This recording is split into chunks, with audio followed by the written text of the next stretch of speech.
Hi Rodel, siguro gugulat ka. Bakit ako may video ngayon para sa iyo? Sa papaano, alam kong kaarawan mo, ah, happy birthday kasi nakiusap ang asawa mo si Gladys na meron daw siyang surprise para sa birthday mo. Humihingi siya ng video ng pagbati para sa kaarawan mo.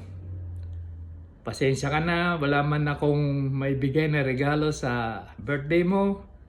Bibigyan na lang kita ng isang, sabihin natin magandang alaala. Sa birthday mo, naway, ang kahilingan ko, dumami pa at lumawig pa ang iyong buhay.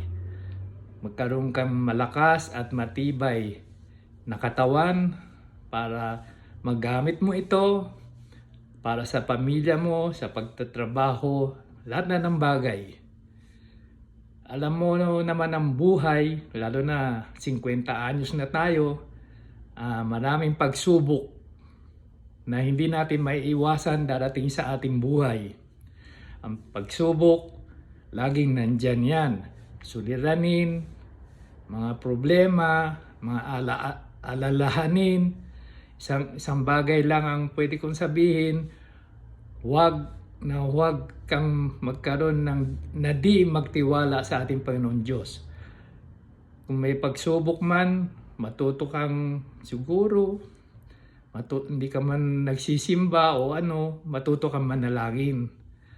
Tumawag sa Diyos ng taimtim at buong puso na makiusap na sana malagpasan mo ang lahat ng suliranin, lahat ng pagsubok na dumarating sa ating buhay.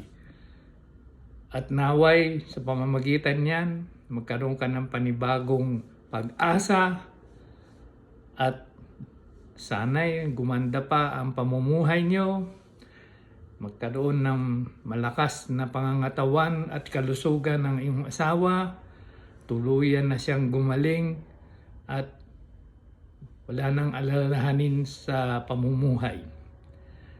Sa muli, maligayang kaarawan at happy birthday. Thank you.